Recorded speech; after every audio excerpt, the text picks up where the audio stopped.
Now, many of you know that I claimed, threatened, actually stated that I plan to sue Phil Elmore, Baron Shepard, Don Roley.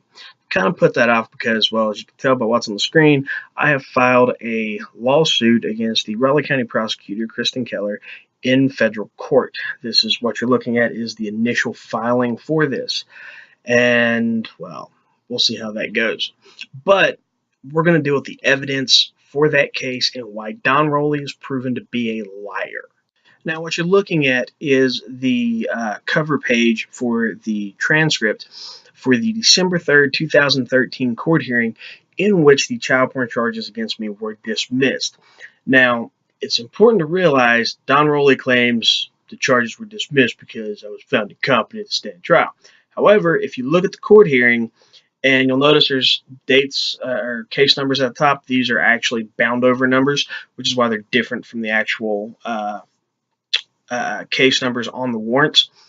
However, you will notice that in this case, the case was dismissed due to the fact that the state police never turned over evidence, and supposedly everything was going to be turned over to the feds, who in over like almost, 3 years' time haven't done anything. Now realize I'm reading from the transcript here, this page, and this is what it says. The state does not dismiss, object to the dismissal of the child pornography charges. The report, through no fault of the state police, was submitted late to the prosecuting attorney's office, and in the meantime, the state police and federal authorities have agreed that if it's going to be prosecuted, that it would be prosecuted by federal authorities. So we do not object to the motion to dismiss. The court, all right, let's make sure we all have the right number. I have another case number, 13B 410K. Does that jive with anybody's records? Ms. Keller, I believe that may be the bound over number. The court, okay. Mr. Dunlap, my attorney, Your Honor, that's correct. Regretfully, it gets very convoluted with these bound over numbers, but I do have the docket from the circuit court calling it 12B 234 on this matter. The court, okay.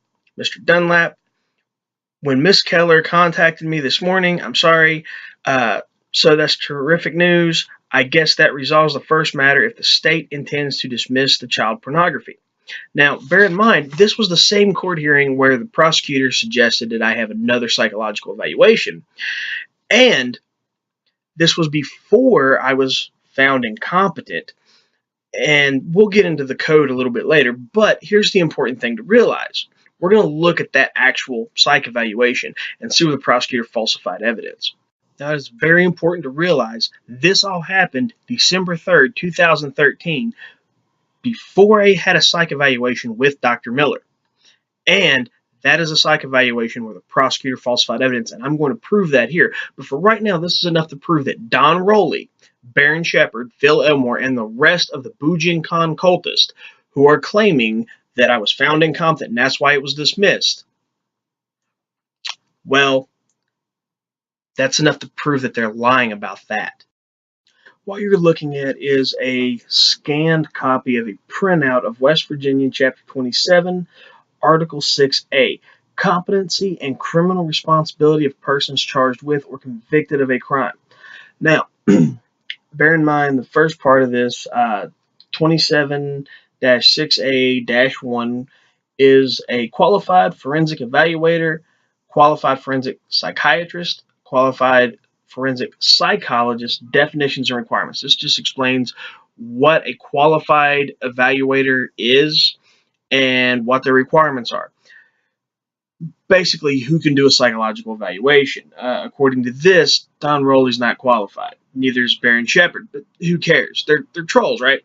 Now, what's really important is 27-6A-2, competency of a defendant to stand trial, cause of appointment of qualified forensic evaluator, written report, and observation period.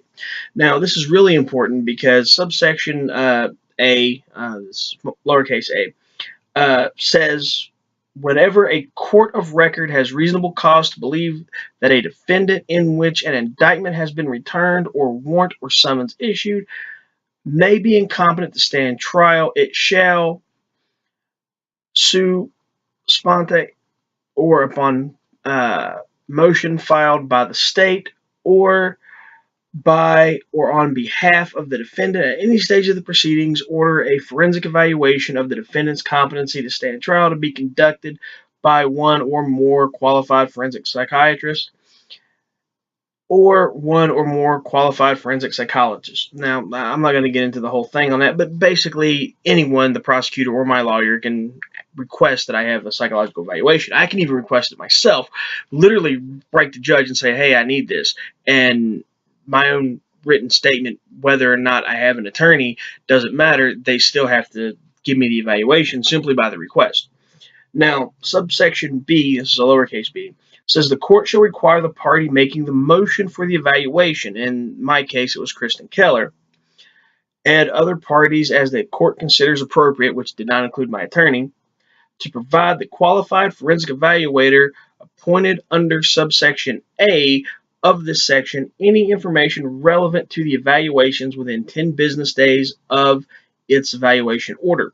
This information shall include but not be limited to, meaning it must have this, but you can have more. So the minimum things that it must have is listed below as one, a copy of the warrant or indictment. Now, this won't show up on the psychological evaluation when we see it here in a minute. Number two, information pertaining to the alleged crime, including statements by the defendant made to the police, investigative reports, and transcripts of preliminary hearings, if any. Number three, any available psychiatric, psychological, medical, or social records that are considered relevant. Number four, a copy of the defendant's criminal record. And number five, if the evaluations are to include a diminished capacity assessment, the nature of the lesser included criminal offenses. And then there's a subsection C, but we're going to deal with the first two here because there was no copy of the warrant or indictment, and information pertaining to the alleged crime wasn't given to Dr. Miller to make his assessment, which means that he rendered a false assessment because the prosecutor did not give him the proper information, and I believe knowingly did so to conceal evidence. Now, I'm going to focus primarily on the evidence right now. Right now, we're looking at the arrest warrant for the terroristic threats. Now, this shows the case number for the terroristic threats charge up here. It says terroristic threats. It gives you the case number, which is 13F1026. As we look at it on the close-up, you can see 13F1026 terroristic threats.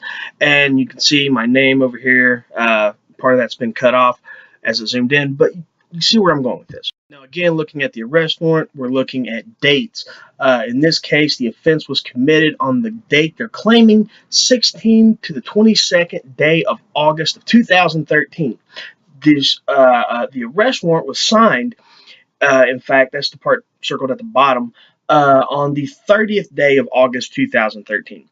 So we're going to look at this. We're going to cross-examine this with the information given to Dr. Miller. Look at the arresting officer. State Police Trooper Sergeant M.S. Hayes. It actually is Haynes, but he misspelled it, had a typo at the end, didn't show up or whatever, for that part of the warrant. Now let's examine Dr. Miller's psych evaluation.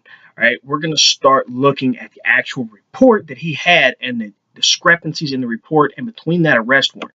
Okay, now looking at Dr. Miller's report, we see that there is a case 13F1026. We see a bunch of other case numbers up here. I'll get to those in a minute. All right. We also see that the date of the alleged offense is 25/2011.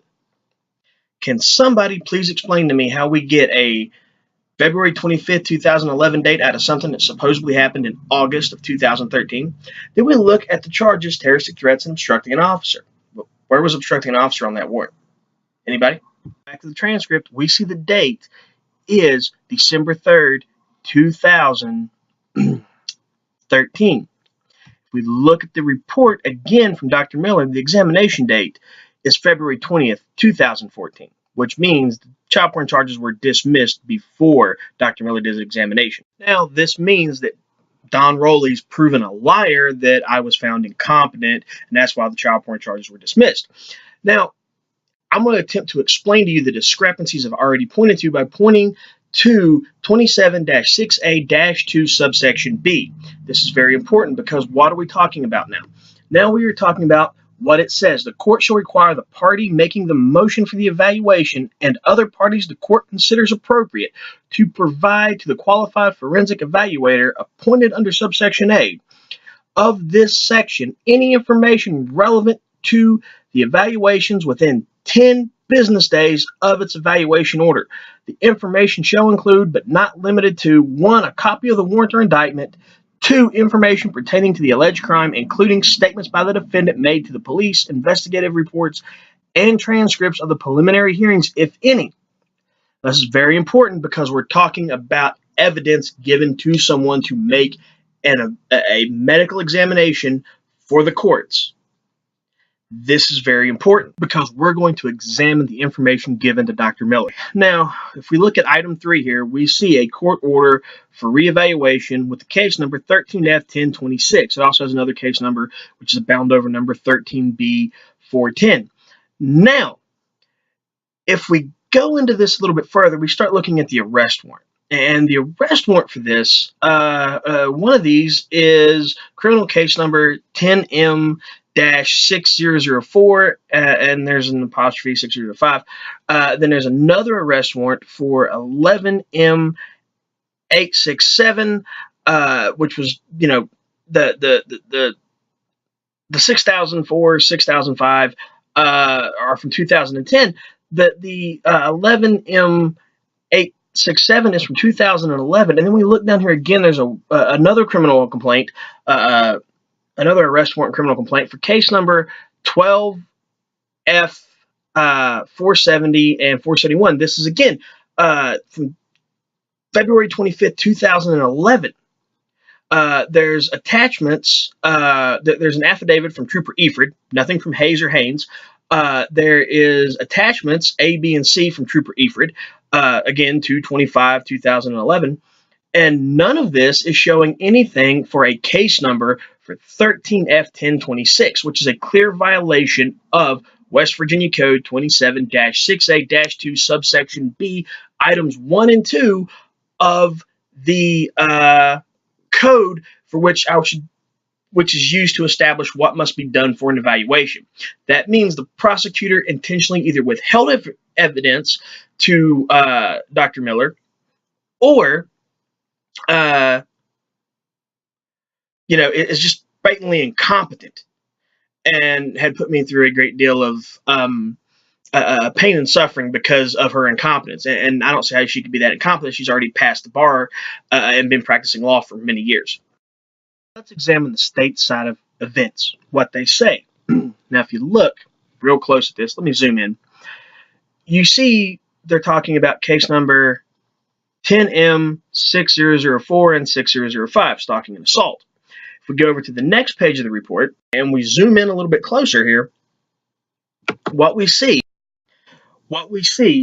is a reference to case number 11M-867, stalking.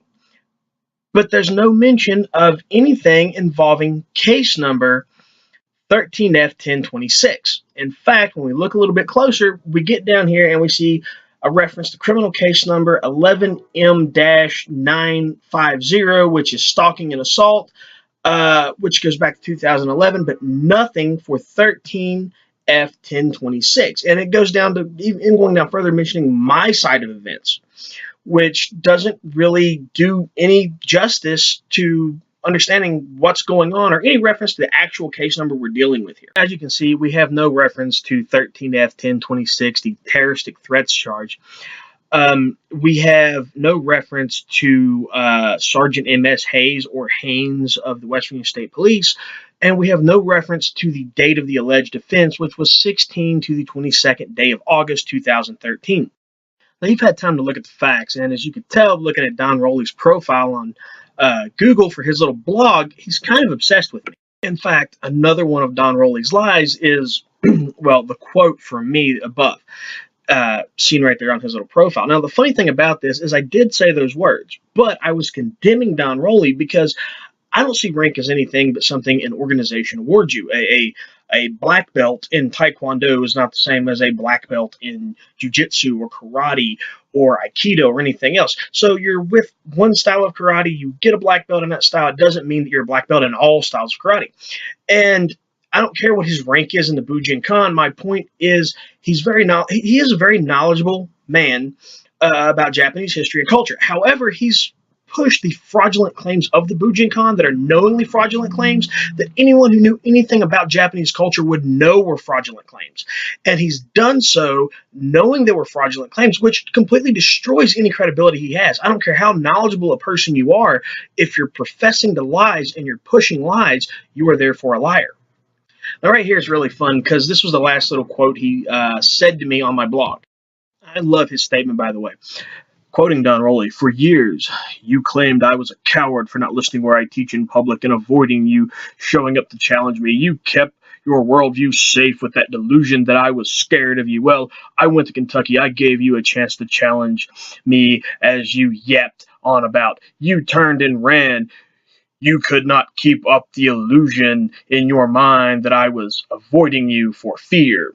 Now you are coming up with more delusions to explain away the reality that you know you have no skill, no training, and would lose badly if you ever faced Baron or I.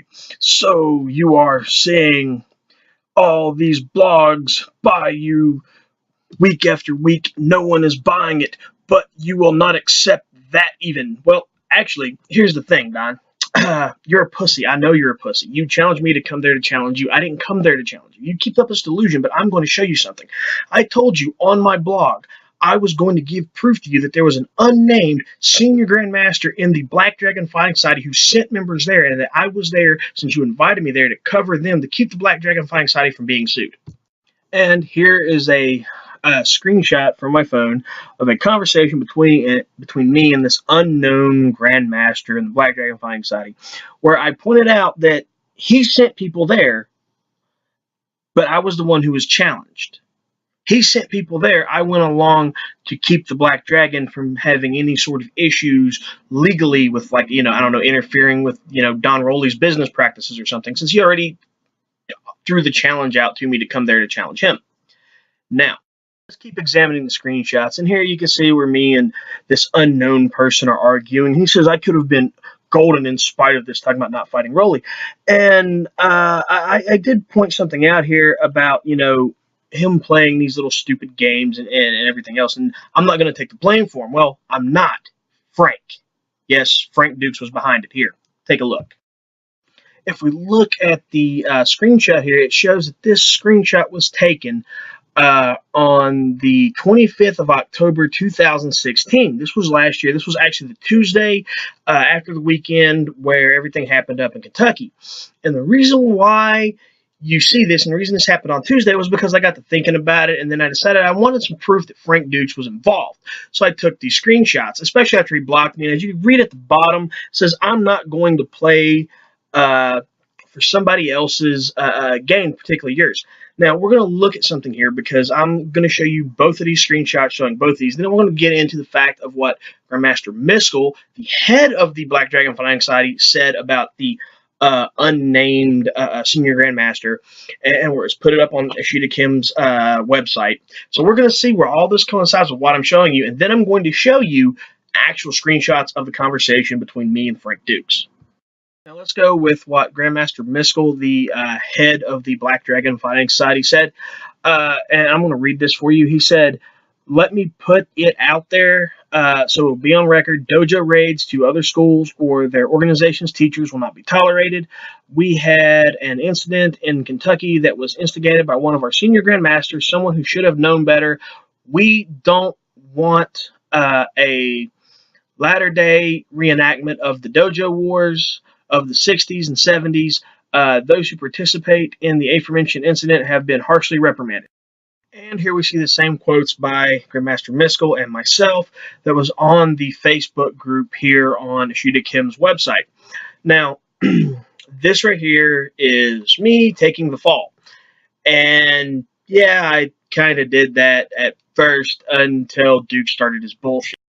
Now, me and Dukes had a huge argument, and this is part of that. Here you see me saying, fair enough. This is where he was talking about how he defended me when others were attacking me because of the accusations. So it's fair enough, and I'm very thankful for all that. I stand where I stand because I don't want to be the reason why good people and a good organization get torn down. And you weren't the only one. I heard about Dr. Day's comments as well, and that's my point. I don't want to lose that or get others hurt by that, especially those who have supported me. And this is his whole thing. This is where he put up his whole little thing on Ninja Quest. Now, what gets really funny with this is that this isn't even everything. This is only a small portion of it, but I'm going to put these up here kind of quick. So if you want to read them all, you can just pause it and see my response and everything else. Now, I think this is really funny because Dukes goes into this whole spiel on Ninja Quest about, how these challenges are stupid and everything else, but he was the one who sent people there. And as you can tell, my response was simply, okay. That was it. Now, we get in here really funny because I'm going to talk about this for a minute. Dukes gets down here and says for me to stop telling people that I am Black Dragon Fighting Society, as I have been informed, as I, meaning Dukes, has been informed that I, Ron Collins, is not a member, and Sheeta Kim denied giving me a membership.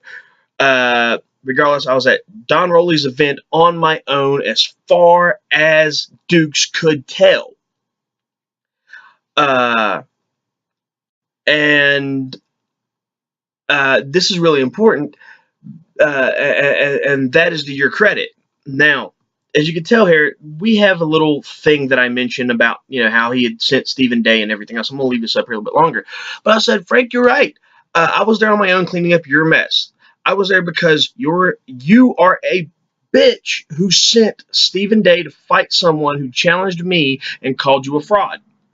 And as you see this going down, this is where I talk about how the Black Dragon being there could have got the Black Dragon Fighting Society in a lot of trouble, and that it was Dukes who sent them. Now, this is really important because, I point out civil, criminal litigation, all this other stuff that could have happened, all these things that could have come back. And this is the way Dukes uses people. Now, I'm not going to call him a fraud as far as his martial arts background. I'm not going to call him a fraud as far as Kumite. I'm not going to call him a fraud of any of that. What I'm going to call him a fraud on is that he uses people, tries to manipulate people, and does it for his own self-interest, his own personal gain. And this is where I was talking about those Trojan horses you have in the martial arts community who try to help people, and the guys who are up and comers and everything else who are trying to make a name for themselves. Yeah, he's going to help you, and he's going to you can ride his coattails, and he's going to let you do that, but he thinks you owe him something for it. You owe him something for the support. But anyway, as we get down to this, and I'll let you read that on your own, you have this right here. He says, Ron, you are obviously a mentally disturbed person, needs medication and counseling. I tried to assist you, but you're your own worst enemy. Instead of having an ally in me or those around me, you have burnt a bridge. Okay, here's the deal. Dukes, one, I don't have a certificate because certificates have changed. The certificates changed from originally when Kian was running everything, to the ones that Ishida Kim used, to the ones that is now currently being used under Grandmaster Miskell. And here's the thing, I intentionally told Grandmaster Day as well as Ishida Kim and Grandmaster Harris not to give me a certificate because I knew there was more shit coming. There's more of a fight coming. I told them this, and I even told them, I want to separate myself from the Black Dragon Fighting Society, knowing that I was going to have this big war coming. And you could go in here and you could talk all the smack you want because you see this here. And you see his comments. And this is what gets really fun because he says, you were told by me to stand down, but jumped in the car. None knew who the fuck you are or your situation, which turned into a clusterfuck by you. You could have been golden in spite of this, but are too self-absorbed and egotistical to comprehend that is remotely possible. I supported you when everyone ran, so piss off. Actually, no, everyone didn't run, Frank. Grandmaster Day didn't run. Ishida Kim didn't run. And, of course, we see Don Roley, the other end of this right here that I want to keep up, where he's quoting me because he's fixated and focused on me for some weird, crazy, stalkerish reasons. Now, before I start tearing into Roley and tearing down his claims about how I'm scared of him and I sent Black Dragon Fighting Society members there, I'm going to deal with Dukes for a minute. Duke says I'm not a member of the Black Dragon Fighting Society. Here's where my book was first published back in 2000. I have a longer association with Ashita Kim than what Frank does, because he didn't become involved until the lawsuit. Here's the way the book was originally done up. This was done from the hand-drawn cover that I did, and then Ashita Kim just whited it, or took the white space and turned it red, and it came out like that. Here's the way it originally shown on the Dojo Press website, which you see right here. Ashita Kim says first published back in '97, and that's actually a misnomer. It's supposed to be '99, but oh well. Look, here I am wearing a Black Dragon Fighting Society shirt at a Black Dragon Fighting Society gathering in 2010, and here's Frank Dux. So my association, connection, whatever, with the Black Dragon Fighting Society has been well established. In some ways, a little bit longer than yours, Frank, since you didn't actually become involved until after William Aguilera III filed that lawsuit. Let's talk about my stalker, Don Roley. Now, we've already covered that Don Roley is a liar. He lied about my background. That's been handled. He lied about me bringing members of the Black Dragon Fighting Society to intimidate him. We all know Frank Dux sent them, and that I went to save the Black Dragon Fighting Society. 3, we know that Don Roley doesn't know as much as he claims about the life of Seiko Fujita, which he claims to be an expert on, is also a lie. And he just does this to promote Hatsume and the Bujinkan. I'm going to start with point 3 about Don Roley first. This is the picture that stumped him. It's actually a combination of 2 separate images. One of these is from the time that Seiko Fujita was at the Yamabushi Temple in Togakushi or Togakuri, Japan, and that he was revered as a living god. The other is with his two of his top students, famed Shitoryu Karateka, Awata Manzo, and the founder of Shitoryu, Mabuni Kinwa. Now, what you have here is a Japanese martial artist, a soak of several martial arts, actually, and he's training with 2 Okinawans. Even though Okinawa is considered part of Japan, the Schoolboy Islands of Japan, the Ryukyu Islands, they're still maintain that they are Okinawa and a separate culture. Now, both these images come from Seigo no Ninja by Jesse Kinnop. He's a karate researcher, self-professed karate geek. He does a lot of really interesting articles on karate and everything else. One of the really important things about Seiko Fujita that most people don't realize is that Seiko Fujita was a big supporter of Okinawan martial arts over Japanese martial arts. And again, you can see the web address, and you see the earliest comments coming up from 2010. So this has been out there. It's 2017 now, so this has been out there since, about 7 years now. And Don Roley knew nothing about this or Fujita Seiko's connection to karate. If he did, then he went through a lot of trouble trying to deny such a thing existed, and you'll see these screenshots on here from me too. So what gets funny about this is when I bait him with this, he doesn't even talk about Fujita. He just says, I don't know what I'm talking about, and then he immediately jumps in this whole thing about trying to bring up the incident in Kentucky. That's his big show for everything. And this gets really funny because I pointed out to him that because of the little debate between Dean and Anthony Cummings, it's been proven that Takamatsu used Kishu Ryu Densho to make part of his Togakuri ninjutsu and claim everything evolved from that. Now, as you look at this even better, this is where he goes into talking about, and I mentioned, trying to have me locked in jail and all this other stuff. And I mentioned, belts don't mean anything because a belt in one style is different from a belt in another style. They're not the same thing. And he keeps talking about how I'm a coward because I ran away. Trying to explain my cowardice away. I'm trying. In fact, he says right here, you showed up expecting me to be intimidated by Black Dragon guys you brought along. I wasn't. You pushed out, and now the whole world can see that your talk of a lawsuit is just a way of trying to explain. And he goes into this like repeatedly. He goes down here talking about if you look at the bottom of this, there where you see his comments. He said, you proved you were a bitch. I'm not traveling out there with the intent of getting into a cage with you. Of course not. He doesn't want a cage. He wants me to come to his seminar to interfere with his business, give him something to protect him from the lawsuit I am going to file against him under RICO. And this gets really funny because we see him lying, but we already know Dux sent people, not me. Now, all the trash talk about the fight in Lexington or whatever, that thing that Dux instigated, it's covering for something else. Because when I point out how little that Don Roley knows, we get into this. And look up here. Here's his comments. He says, I won't talk about the rest since I only got to the Vegeta Seiko picture. But no, he wasn't in the Army nor the Navy. This is according to his autobiography. Hell, I wouldn't even say that was a picture of Vegeta off the top of my head. Japanese may all look alike to someone like you. Again, mistakes and lies. You can't get anything right. Wrong again, as always. And this is what I even told him who he's talking about. Irawa Manzo of Shito Ryu Karate, and the founder of Shito Ryu Karate, Bobani Kenwa.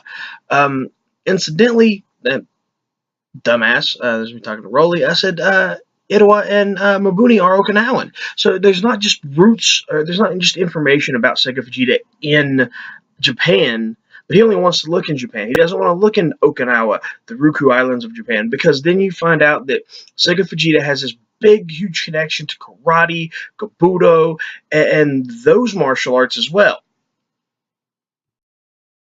I think it's really impressive because after I've told Don Roley where this came from, and told him there were sources outside of Japan, well, technically, no, they're outside the main island of Japan, that mention Vegeta Seiko, that he has connections to in other martial arts. He ignores those. He only wants to talk about what's in the biographies and everything else because that's very limited information. And now, from my understanding, it's coming out from people who trained under Vegeta Seiko that, yeah, he taught them ninjutsu, but he didn't teach them a lot. He didn't pass out any Minkyo, nothing like that. He taught them some stuff, but mainly he focused on martial arts. And so we get down this with Don again. He accuses me of making something up. He accuses me of apparently Jesse Kennop as well of having invented this stuff and not actually the information being correct. And it's really funny because that anyone can find proving it was Vegeta, and he never even did a cursory image search through Google, like, save the image to his computer and then look it up on Google image to see who this was and where this was and everything else. He didn't even take any attempts to research it. He just jumped into saying, oh, I'm lying, oh, I'm wrong. And if he does that, he shows that bias. How good is his research? How much can you trust his research? This is what kills him, because Don Roley's not a fighter. Don Roley can talk all the trash he wants. He's not a fighter. He's not going to fight. He's not going to step into a cage. He's not going to answer a legitimate challenge. He's not going to make a legitimate challenge. He's going to get on the internet. He's going to talk trash. He's going to use research. But his research is flawed. His research is biased, and he's proven it himself, and he's destroyed his credibility. Following all this, Don only has two options. Frank Dux only has two options. Option one, Frank can admit he sent people to Don Roley's event because Don Roley was talking shit about him online. Admit to being a flawed leader and an irresponsible person, or Don can admit to never legitimately wanting to fight me and playing Dukes to get me and the other Black Dragon Fighting Society members there to create his little show victory for the internet and the rest of the Bujinkan cultist online, because he's covering for Baron Shepard not showing up to fight me in a cage when he said he would. Now, option two is we can keep playing Let's Pretend, but right now, anyone who hates Dukes has ammo to attack him. They don't even have to worry about, this claim's false or that claim's false. This is where you're a flawed and weak leader, so why should we care? And anyone who hates Roley has ammo to attack him, where his research has been proven biased and untrustworthy, as well as he himself being proven a liar. Well, these two idiots you're trying to save face, hey, whatever. It gives everyone the ammo they want and gives me the out from the argument because I don't care. See, Don, you can do all the trash talk you want. You can say I have no skill, no training, but you're the one afraid to step into a cage with me. You're the one who knew that I would win by just not even showing up, regardless of whatever, because you were a bitch. You challenged me to come there and challenge you. So you threw out some stuff to bait Dukes, knowing Dukes was going to show up. And here's the thing. Fuck Dukes. To be honest, I don't want to be a member of the Black Dragon Fighting Society as long as Dux is part of the hierarchy. I don't trust him. I feel that he is immoral, unethical. Uh, he has no character. I could give less than a shit about money or Hollywood connections. I just don't think he's a good person.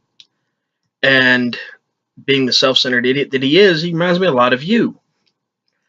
Here's the thing. You say that yelping dogs aren't dangerous and dangerous ones go silent just before striking. Bitch, it's been a while. You ain't struck yet. You're not going to. You're going to hide behind quoting me or partially quoting me to try to give yourself credit. You're going to try to pretend like you've proven yourself because I backed down from you knowing it was a setup, and I wasn't the one who went. I went along to keep the Black Dragon Fighting Society from getting in trouble. That was all on Dux. So, like I said, you got two options. One of which makes you look like a bitch. The other one makes you look like a lying bitch. See, Don, you can get up and talk all the trash you want. By your own admission, you want me to admit the things that I say I didn't do, and destroy myself by doing that. Because as long as I argue against it, as long as I fight, as long as I put up evidence against it, then you look like a liar, and it's proof that you've lied. I've already proven that you lied multiple times, including on my blog. Here's the thing. Well, if you look, there's a court case coming up between me and the prosecutor over falsifying evidence. This goes back to, well, it's the tip of the iceberg, but it'll wind back, and it just depends on how the federal courts decide to do it. If they decide to go back the whole way, there's a lot of people's going to be going down a long, long way. And guess what, Don? Once again, you're my bitch boy. You're my puppet. I'm using you to put this information out here. You are nothing more than an excuse and a scapegoat for putting the information out there without actually having to go after these people directly. Same with Dukes. You can go fuck yourselves.